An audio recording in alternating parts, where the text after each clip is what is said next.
Hello दोस्तों, मेरा नाम है जय और आप देख रहे हैं ड्रैगन बॉल एपिसोड 3 हिंदी में।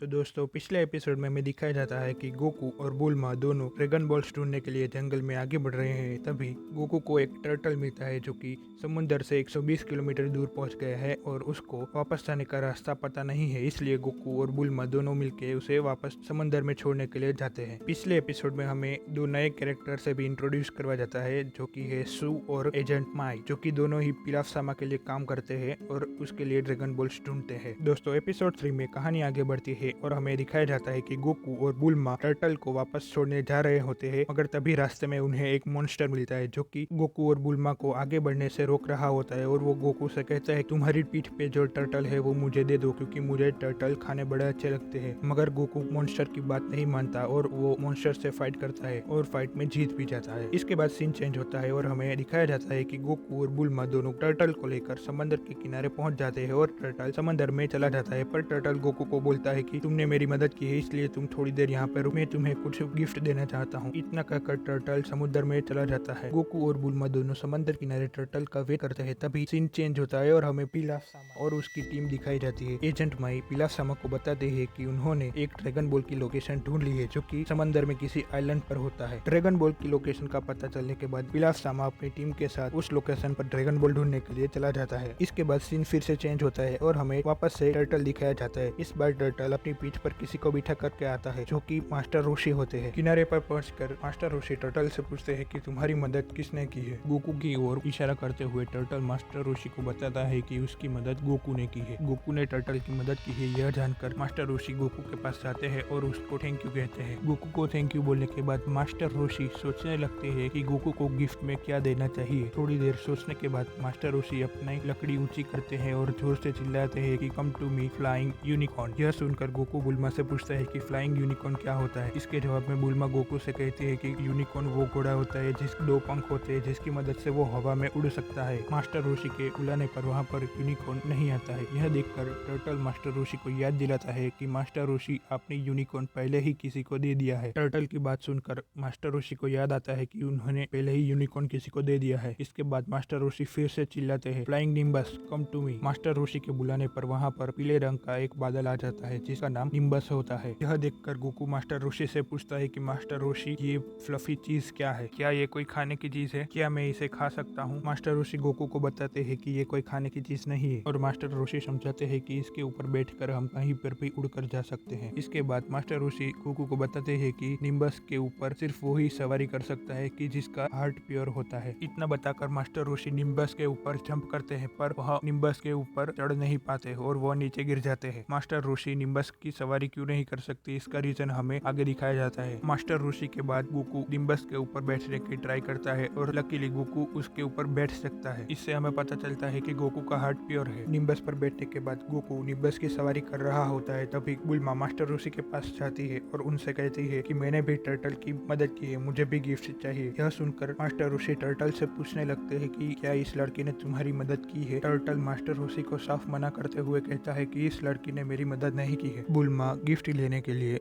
मास्टर रोशी के पास बहुत जिद कर रही होती है, इसलिए मास्टर रोशी उसे गिफ्ट देने के लिए एक शर्त रखते हैं जो कि बुल्मा मान जाती है। यहाँ पर हमें पता चलता है कि मास्टर रोशी एक थर्की आदमी है, इसी वजह से वो निम्बस के ऊपर फ्लाई नहीं कर सकते थे। मास्टर रोशी की शर्त मानने के बाद बुल्मा मास्टर रोशी से कहती है कि आप मुझे गिफ्ट में क्या देंगे। यह सुनकर मास्टर रोशी फिर से सोचने लगते हैं। तभी बुल्मा की नजर मास्टर रोशी के गले में पहने हुए ड्रैगन बॉल पर जाती है और बुल्मा मास्टर रोशी से कहती है कि मुझे आपके गले में जो चीज है वो चाहिए। बुल्मा मास्टर रोशी से पूछती है कि आपको यह ड्रैगन बॉल कहाँ से मिला। इसके जवाब में मास्टर रोशी बोलते हैं कि मुझे 100 सालों पहले समंदर में यह चीज तैरती हुई मिली थी। मास्टर रोशी बुल्मा को ड्रैगन बॉल दे देते हैं और अपने घर की ओर वापस चलने लगते हैं। इसके बाद सीन फिर से चेंज होता है और हमें पिलाफ सामा दिखाया जाता है जो कि मास्टर रोशी के आइलैंड पर आया होता है। पिलाफ सामा को पता चल गया था कि मास्टर रोशी के घर पर ही ड्रैगन बॉल है, इसलिए वो मास्टर रोशी के घर के अंदर चोरी छिपे जाने की ट्राई करता है और हमें यह पता चलता है कि पिलाफ सामा एक नंबर का बुद्धू आदमी है। मास्टर रोसी के घर की खिड़की खुली होती है, इसलिए शू और एजेंट माई खिड़की से ही घर में दाखिल हो जाता है। पर पिलाव सामा दरवाजे के बाहर ही नॉक करता है। यह देखकर शू पिलाव सामा से कहता है कि पिलाव सामा घर पर कोई नहीं है, फिर भी आप नॉक क्यों कर रहे हैं। तभी पिलाव सामा शू से कहता है कि किसी के घर पर बिना नॉक किए नहीं जाया करते। मास्टर रोसी के घर पर पिलाव सामा को ड्रैगन बॉल नहीं मिलता है। तभी हमें दिखाया जाता है कि मास्टर रोसी और टर्टल फिर से आइलैंड पर वापस आ रहे होते हैं। यह देखकर पिलाव सामा भी बाहर निकलता है। मास्टर रोसी अपने घर पर पहुंचते हैं और पिलाव सामा मास्टर रोसी से बोलता है, तुम्हारे पास जो ड्रैगन बॉल है वो मुझे चाहिए। इसके जवाब में मास्टर रोसी पिलाव सामा से कहते हैं कि मैंने ड्रैगन बॉल बीच पर एक लड़की को दे दिया है। मास्टर रोसी की बात सुनकर पिलाव सामा बीच पर जाने लगता है। पिलाव सामा मास्टर रोसी के आइलैंड पर एक ऐसा प्लेन लेके जाता है जो कि आसानी से बोट और सबमरीन में कन्वर्ट हो सकता है। पिलाव सामा और उसके साथी बोट में जाकर बैठ जाता है, पर पिलाव सामा की बोट किनारे पर फंसी हुई होती है। इसलिए पिलाव सामा मास्टर रोसी से मदद मांगता है और मास्टर रोसी से कहता है कि क्या आप मेरी बोट को पीछे से धक्का देंगे। मास्टर रोसी खुशी खुशी पिलाव सामा की बोट को धक्का देते हैं, पर मास्टर रोसी से धक्का देते समय बोट में होल हो जाता है। बोट में होल हो जाने के बाद पिलाव सामा की बोट पानी में थोड़ा आगे जाकर डूब जाती है। तो दोस्तों, यह था ड्रैगन बॉल एपिसोड 3 हिंदी में। Thanks for watching.